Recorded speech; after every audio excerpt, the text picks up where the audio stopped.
जब तक सत्संग नहीं मिलेगा इस प्राणी को, तब तक ये ऐसे ही इस जन्म और मृत्यु के दीर्घ रोग से ग्रस्त रहेगा। वो परमात्मा 600 वर्ष पहले आकर के हमें सत्संग बताया करते थे, ज्ञान दिया करते थे, तो उस समय हम स्वीकार नहीं कर सके क्योंकि हम अशिक्षित थे। अपना पिता अपने बच्चों का अहित नहीं कर सकता, चाहे उसको वो कुछ भी कितना दुखी कर ले। इसलिए उस परमेश्वर ने किसी को दुराशीष नहीं दिया, कोई श्राप नहीं दिया, क्योंकि वो समर्थ थे। उनको मालूम है कि ये मेरे ही बच्चे काल की भांग पी के मेरे शत्रु बन गए।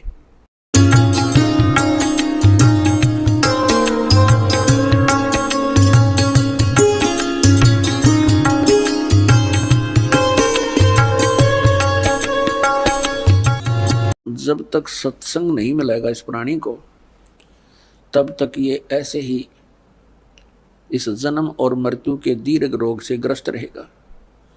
और सत्संग केवल परमात्मा ही बता सकते हैं। वो परमात्मा 600 वर्ष पहले आकर के हमें सत्संग बताया करते थे, ज्ञान दिया करते थे, उस अपनी अमृत वाणी से, सच्चिदानंद घन ब्रह्म की वाणी से। तो उस समय हम स्वीकार नहीं कर सके क्योंकि हम अशिक्षित थे। और जो एक ब्राह्मण वर्ग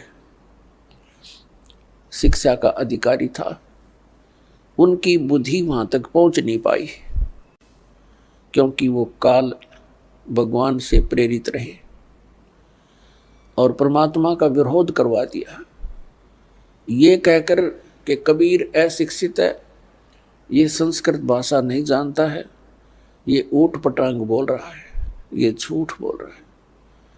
परमात्मा कहा करते थे, गुण तीनों की भक्ति में ये भूल पड़ो संसार, कहें कबीर निज नाम बिना कैसे उतरो पार।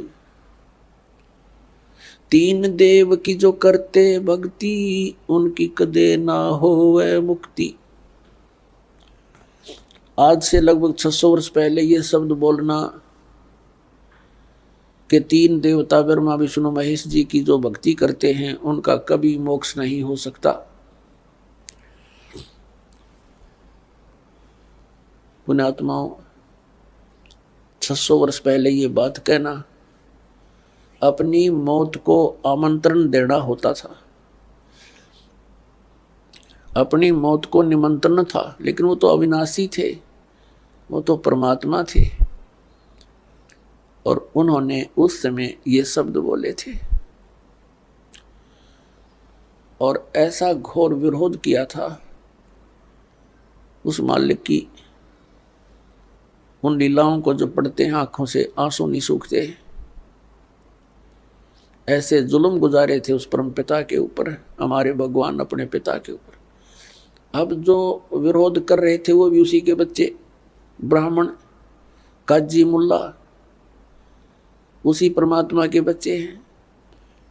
उस परमेश्वर ने किसी को भी दुराशीष नहीं दी, नहीं तो वो समर्थ शक्ति एक पल में, अगर इन दूसरों वो हमारे पिता ना होते तो उनको बहुत कुछ दंड दे देते, ऐसा दे देते पूछो मत।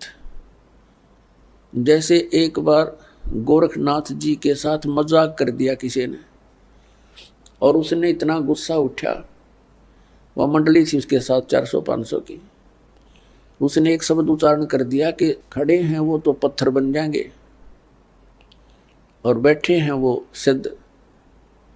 खड़े ज्यादा थे, बैठे थोड़े, तो खड़े जितने खड़े थे वो सब पत्थर की मूर्तियां बन गई। तो ये तो समर्थ हैं, कुछ भी कर सकते थे, लेकिन अपना पिता अपने बच्चों का अहित नहीं कर सकता, चाहे उसको वो कुछ भी कितना दुखी कर ले।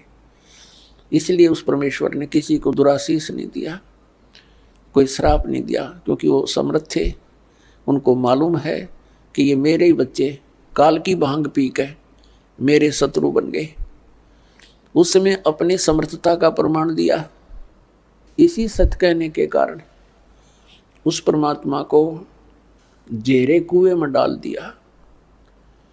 एक बहुत पहले 200-200 फुट नीचे गहरा जल होता था कुओं में, और गहरा कुआं वो होता था जो नीचे से उसका पानी खत्म हो जाता था और काफी गहरा हो जाता था। उसमें डाल दिया, ऊपर से झाड़, बोझड़े, कांटेदार छड़े, कंकर, पत्थर, रेत से भर दिया। एक शेख तकी नाम के एक जलील व्यक्ति ने, वो मुसलमान था, मुसलमान राजा, दिल्ली का बादशाह सिकंदर लोधी था, और शेख तकी उसका धार्मिक पीर था, सिकंदर लोधी राजा का।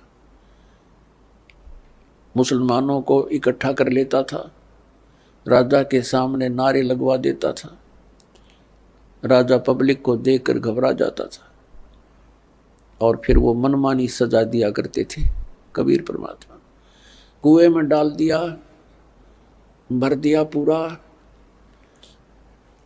और कुछ देर के बाद वो गए सिकंदर लोधी के पास।